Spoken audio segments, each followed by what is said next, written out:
You know, sometimes you listen to a true crime podcast and it just, like, stays with you. Oh, yeah? It gets under your skin. For sure. That's what happened to me with this Teikoku Bank case from 1948 in Japan. Wow. This is a crazy story, so we're going to deep dive into it today. Okay. So picture this. It's post-World War II Japan. Mm-hmm. The country's under U.S. occupation, still recovering from the war, Right. trying to rebuild, Yeah. and then bam, this seemingly perfect crime hits them. Really puts a wrench in things, I bet. Yeah, totally. So Japan in 1948, like you said, such a time of upheaval. Mhm. This transition, grappling with defeat, new realities under U.S. occupation. Right, and on top of it all, public health was a major concern. Of course, after the war. Yeah. So when this guy, dressed as a public health official, Okay. walks into the Teikoku Bank on this freezing January day. Nobody suspects a thing. Exactly. No one even bats an eye. Smart. Yeah, and he's got this whole story, right, Oh, I bet. about a potential typhus outbreak. Oh. And people are on edge, Understandably so. It's totally believable given everything going on. He knew how to play on their fears. Exactly. So then he pulls out what he claims is preventative medicine. Oh, this is good. It's like brilliant and devious all at the same time. Right. Like he's using this authority to just completely disarm any suspicion. Totally. He's even like, don't worry, look, I'll take it too. No way, really? Yeah, to prove it's safe. Talk about a masterclass in deception. I know, right? So all 16 bank employees, they line up. Trusting him completely. Yeah, they take this liquid thinking it'll protect them. Oh, no. But instead of protection... They get a deadly dose of cyanide. Cyanide, wow. Yeah, and cyanide is fast-acting, right? Oh, yeah, for sure. But get this, the perpetrator was clever. Okay. He used this two-liquid method. What, like a two-part thing? Yeah, to delay the effects. Oh, wow. Gives him time to escape. So it's not like instant death. No. Okay. It starts with this intense burning sensation. Oh, And then minutes later, the real horror begins. gotcha. Yeah. So awful. People start feeling incredibly ill, rushing to the bathroom. Oh, man, I can't even imagine. Total chaos, and he slips away. Just like that. Just disappears? And the poison, it was devastating. It really was. 12 out of the 16 bank employees died. Awful. That's just, I can't even imagine. Yeah, it's hard to even fathom. So did he get away with much? He took 170,000 yen and some checks. Okay. But he left larger sums untouched. Really? Yeah. That's so strange. It's almost like he wanted to confuse everyone about the motive. Right, like why would he do that? Exactly. Okay, this is getting more and more intriguing. It's like something out of a movie. You said there wasn't much physical evidence. How's that possible? I know, right? It's baffling. Yeah. No fingerprints. The cup is missing. Oh, wow. Vanished business card. It's like he was never even there. That's... Wow. It's incredible. So where did the police even begin? Well, initially they thought food poisoning, but the autopsies quickly revealed it was cyanide. Makes sense. But they hit a wall. No leads. That's got to be frustrating. Extremely. So what happened next? Well, remember how we talked about public health being a big concern? Yeah. Turns out this wasn't his first rodeo. What do you mean? This wasn't his first attempt with this whole medicine trick. Seriously? Yeah. He tried this before. Investigators found 2 other incidents, Yasuda Bank and Mitsubishi Bank. Oh. A man matching his description, same scheme. But it didn't work. Right. For whatever reason, the poisonings weren't successful.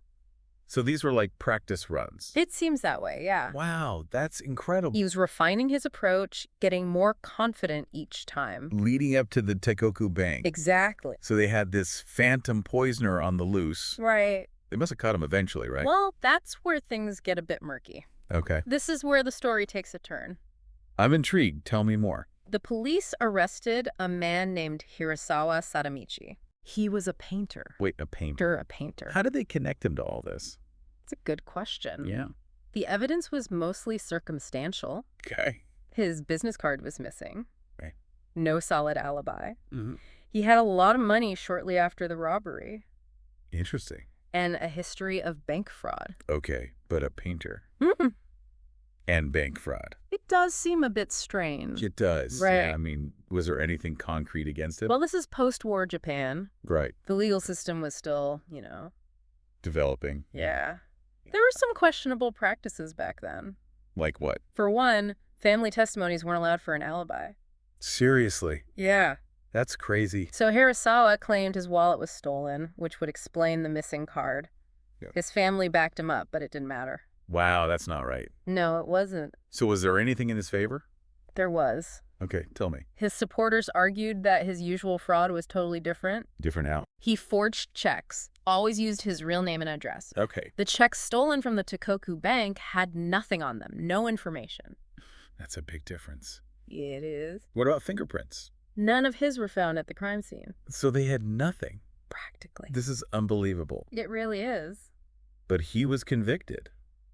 He was sentenced to death. Oh my God. It's a tragic story. Are you serious? That's just, wow. Yeah. But what happened? Did they? They never carried out the sentence. Okay. But Hirasawa stayed in prison. Fighting for his innocence. Exactly, until he died in 1987. 40 years. Almost 40 years. That's unbelievable for a crime he didn't commit. It's a truly heartbreaking story. So if he wasn't the poisoner, who was? That's the big question, isn't it? Yeah.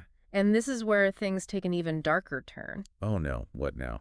Remember how the poison analysis suggested some serious expertise? Yeah. Like beyond your average criminal? Mm-hmm. Well, suspicion fell on Unit 731. Unit 731. On that infamous Japanese biological warfare unit from World War II. The one with those horrific human experiments. Yeah. Oh my God. They tested poisons and weapons on prisoners of war. It's just monstrous. It's a dark chapter for sure. So are you suggesting? Well, there are a few things that point in that direction. Okay, like what? The perpetrator's calmness during the crime, Mm-hmm. his knowledge of cyanide, Yeah. that delayed reaction method, Right. and then there's the fact that the U.S. authorities suddenly stopped the investigation. Wait, they just stopped? Pretty much. Why would they do that? Post-war politics. Oh, yeah. The U.S. wanted Japan's scientific knowledge, especially in biowarfare. So they made deals. Essentially immunity in exchange for data. So they swept everything under the rug. It's a controversial part of history, for sure. Wow, I can't believe this. Officially, no action was taken against any Unit 731 suspects. Some insiders talked. They did. Over the years, yeah. What did they say? Leaked names, called for a full investigation. Wow, this is a deep rabbit hole. It is. A wrongful conviction, a shadowy wartime unit, a potential cover-up. It's a lot to unpack. It really is. Yeah. This is heavy stuff. It is. So where do we go from here? Well, now we need to look at what happened after the Teikoku Bank incident Okay. and explore the bigger questions it raises. The ripple effect. Exactly. This one crime impacting so much. It really did. And that's what we'll be getting into when we come back. I can't wait. Don't go anywhere. Stay tuned. Okay, so we're back, and wow, that first part was a lot. It really was, like, intense. Yeah, we're talking potential wrongful conviction, a cover-up. Shadowy wartime unit, the whole thing. Yeah, it's heavy stuff. It really is. But the thing is, the impact of the Teikoku Bank incident. It goes way beyond that one day in 1948. Oh, absolutely. It's like you said before, the ripple effect. Exactly. And one of those ripple... The fight for justice. Yeah, for Hirasawa, for the victims and their families. Imagine being Hirasawa, right? Oh, I can't even begin. Accused of this horrific crime, convicted. And spending decades in prison, trying to clear his name. Just awful. It really is. Did anyone believe him? Did anyone try to help? He did have supporters. They did. Journalists, activists, legal experts. Oh, wow. They all rallied around him, scrutinized the evidence. They were looking for those inconsistencies. Exactly. They fought for a retrial. Wow, that's amazing. They believed in his innocence. So they dedicated themselves to uncovering the truth. They did, but it wasn't easy. What kind of obstacles did they face? Well, they were going up against the official story, right? The Yeah. court's decision, potentially powerful forces. People who wanted to keep things buried. Exactly. It was a real David versus Goliath situation. But sometimes David wins, right? Did they make any progress? Their persistence paid off, at least partially. Oh, good. After decades of appeals, the Supreme Court of Japan, Yeah. they acknowledged the doubts about Hirasawa's guilt. Wow. Finally some recognition. It was a huge moment for his supporters. It must have been a long time coming. Unfortunately, Hirasawa died in prison in 1987. Oh, no, he never got to see it. He didn't. It's tragic. It really is. Yeah. But his case, it made a difference. Absolutely a turning point For legal reforms. to prevent future miscarriages of justice. That's so important. It is, and the impact goes beyond the legal system. Okay, in what way? It seeped into Japanese popular culture. Really? How so? The case inspired books, movies, all sorts of things. Wow, so people were really captivated by it. They were, and each work offers a different take. On the events, the themes of guilt, innocence, The search for truth. Exactly. It became a cultural touchstone. Yeah, a reminder that justice can be fragile. And these mysteries, they stick with us. They do. And that brings us to today. Decades later, the Teikoku Bank incident is still relevant.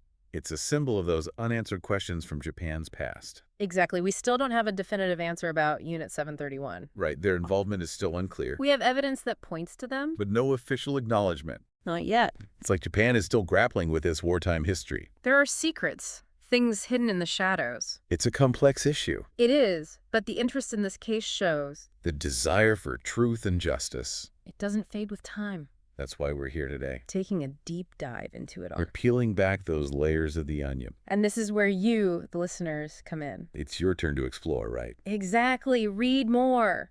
Examine the evidence. Form your own conclusions. Become those armchair detectives. Exactly. Do your research. Dig deep. See where the evidence leads you. Who knows? You might find something new. A missing piece of the puzzle. And if you get stuck, remember what that podcast said. About Judge Bao. Right. The legendary Chinese detective. He always gets his man, or woman in this case. It's a funny detail, but it makes you think. Maybe we need someone like that today. Someone with his wisdom, his determination. To crack this case wide open. It's a reminder to think outside the box. Use logic and imagination. We're all part of this investigation in a way. Trying to find the truth. So, what can we take away from all of this? Yeah, what's the big takeaway from the Teikoku Bank incident? I think it shows us that even when we seek justice, Some truths remain elusive. hidden by politics, history, human error, It's a warning, right? it is about rushing to judgment, Relying on circumstantial evidence. letting biases cloud our judgment. We have to be careful. We do, but most We importantly, have to keep searching. never give up on the search for answers. Even when it seems impossible. The fight for justice is always worth it. And on that note, we're going to move on to our final thoughts. Let's wrap things up and see what this all means for us today. Stay with us. All right, so we're back and ready to wrap up our deep dive into the Teikoku Bank incident. It's been quite a journey. It really has, from that chilling crime to Unit 731, the fight for justice. It's a lot. A lot to unpack, and as we wrap things up, Yeah, I think it's important to consider what this case means for us today. right, because it's not just some event from the past. It can teach us something. Absolutely, it teaches us about history, about justice, truth, accountability, all of it. So what are some of the biggest takeaways for you? Well, for me, it's that history is rarely straightforward. It's not like a textbook, right? Exactly. It's messy, complex, often hidden. Yeah, there are always things going on behind the scenes. The Teikoku Bank incident reminds us to think critically, Don't just accept the official story. Right. Question things, dig deeper, especially when power dynamics are involved. Because those can really shape the narrative. They do, and this case also shows us how important it is to look at different perspectives. Like we did, right? We heard from so many sides. The investigators, families, Hirasawa supporters, those who suspect a cover-up. It's like each perspective adds another piece to the puzzle. And it makes us realize that truth can be complicated. There's not always a clear answer. And sometimes we're left with more questions than answers. Exactly, and that's okay. It's those unanswered questions that make us think. They make us reflect. They make us grow. The Teikoku Bank incident challenges us to confront things. Those uncomfortable truths. To examine our own biases. See how the past affects the present. It's all connected. It is. And, I mentioned how this case set me down a rabbit hole. You did. And I'm honestly glad it did. I learned so much. It's opened your eyes to a whole new part of history. It has. It's made me think differently about truth, justice, responsibility. And that's what it's all about. It is. So what do we do with all of this? How do we apply these lessons? Well, I think it starts with being informed, engaged. Educate ourselves. Read more about the Teikoku Bank incident, Unit 731, the legal battles. Don't just accept what you see on the surface. Right. Do your own research, form your own opinions, talk to people. Have those discussions. Exactly. Be those armchair detectives, question everything, connect the dots. Never stop being curious. And who knows, maybe you'll discover something new. Something that helps us understand this case even better. And remember, if you hit a wall, think about what that podcast said. About needing a modern-day Judge Bao. Someone with that wisdom, integrity, determination. To find the truth, no matter what. It's a good reminder that even when it feels impossible, we can't give up hope. That's right. The truth is out there. And maybe, just maybe, with everyone's help, we can finally bring justice to the victims of the Teikoku Bank incident. And learn from the past to create a better future. Well said. It's been great joining you on this deep dive. It has, and I hope our listeners will keep exploring this case too. There's always more to uncover. So, keep those detective hats on, everyone. The truth is out there. Keep searching, keep questioning. Until next time, happy deep diving.